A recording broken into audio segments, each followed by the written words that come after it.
Carrick has United flying right now. 3 wins from his first 3 games, and momentum is flowing through United's veins. Next up, it's a vulnerable but still dangerous Spurs team. What's the team news? What should we expect from Carrick? What weaknesses do Spurs have that United can exploit? Let's run through all of that and my match prediction for United's game coming up against Spurs.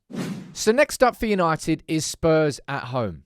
I'm not sure about you, but I'm going into this game with some real confidence. More so than I have in a good long time. Now, will that be misplaced? I suppose we'll find out. Early kickoff on Saturday. But rewind a month. Amrin had just been sacked. We were all down in the dumps. Fast forward a month. We've won 3 in a row. Carrick's up for Manager of the Month. Dorger's up for Player of the Month. It's feeling good. And rightly so, because the performances have deserved it. I'm going to run through everything. Let me know your prediction in the comments. Will United make it 4 from 4 against Spurs on Saturday? Now, in terms of Spurs, right? Did you watch that game against City?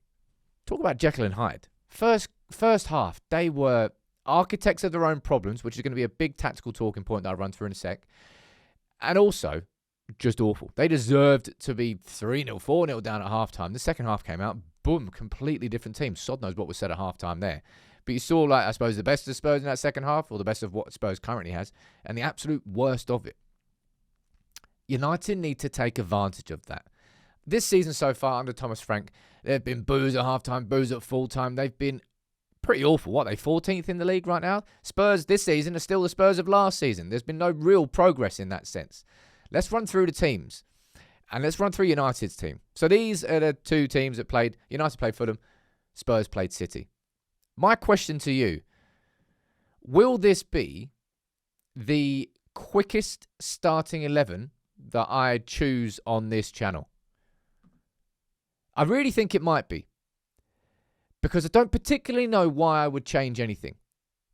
Questions that could be asked about this starting 11 in terms of changes actually being made.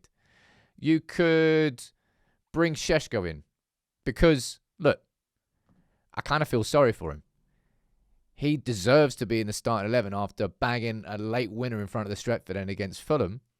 But I don't think anybody in that starting 11 deserves to leave it. I think this front 3 here, Ahmad and Mbeumo and Cunha, it's working for Man United. And this is very much a case of if it's not broken, don't fix it. This is the first time, we only did it once under Ruben Amorim, that we won 3 games in a row. Carrick's done it in his first 3 games, and he made some tough decisions along the way.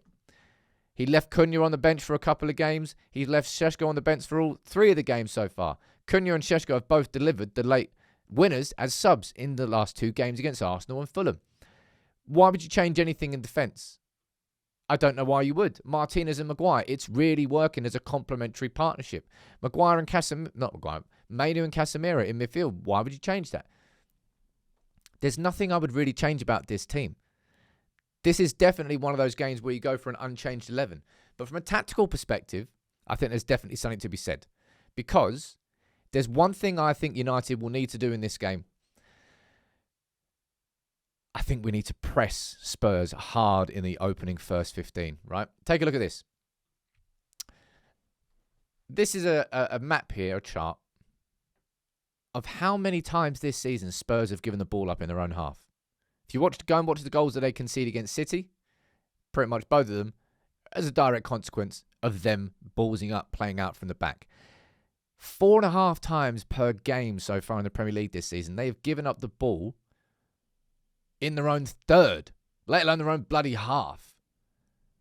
It is, I think it's the second highest in the Premier League. What United are going to have to do in this game, and this is probably, again, I don't think that Sesko would be bad in playing that position instead of Mbeumo. But if I'm looking at this and we're seeing the shape that United will drop into, right? We know what they're going to do. It's going to drop into that, and they come across into a 2. That's been United's shape in every game so far out of possession. I think it's going to be the shape out of possession in this game as well. But I think in the first 15, I really want to see United bringing this line up slightly and forcing the mistakes. Now, will that leave space in behind for Spurs to exploit? Technically, yes. For this to happen properly, you're going to have to see your centre-backs coming up too. this is a position I kind of want to see United occupying quite a lot in this game.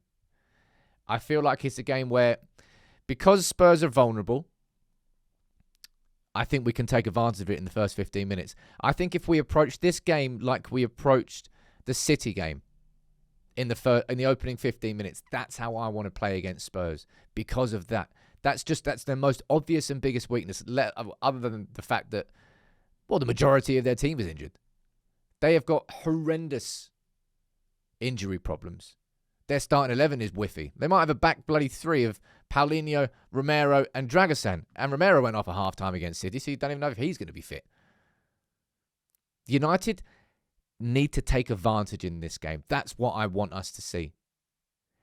I think Spurs are vulnerable. I think scoring in the opening 15 will really you'll get in their head straight away.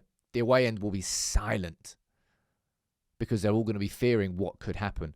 I see this as a game where United could really turn the screw and really get a hell of a result. But I think pressing up on Spurs is going to be quite an important aspect of it. And for the life of me, I don't see why you would change anything. I think, well, for the Arsenal game, it was Dorgu who was out, and that's why a change happened. 1 second here. Ahmad goes there. Bruno goes back in the middle. Cunha goes there. And Mbeumo goes there. As I said, I feel kind of sorry for Sesko because I think he kind of deserves to be in this starting 11, but don't change it, Carrick. I think go into this game against Spurs, knowing we're the better team, knowing we're the more confident team, knowing the opposition is vulnerable, and we're at home. Don't change anything. Keep it the same. Use the same sort of start that we saw against City. I mean, against City, we should have scored. Well, we did pad the ball in the back of the net 5 times. Ended up 2-0. Could have been a lot more. My prediction for this game is 4-1 United. Now, is that me being arrogant or cocky? No. It's for the first time in a long, long time. I'm going into this game at Old Trafford thinking we're the better team. We've got the better players. We've got the better manager. I think we've got a better setup in and out of possession. Everything is in our favour. And I want to see us take advantage of it. Now, United in these moments, previously, they have let us down. But they didn't let us down against Fulham. They didn't let us down against City. And they didn't let us down against Arsenal.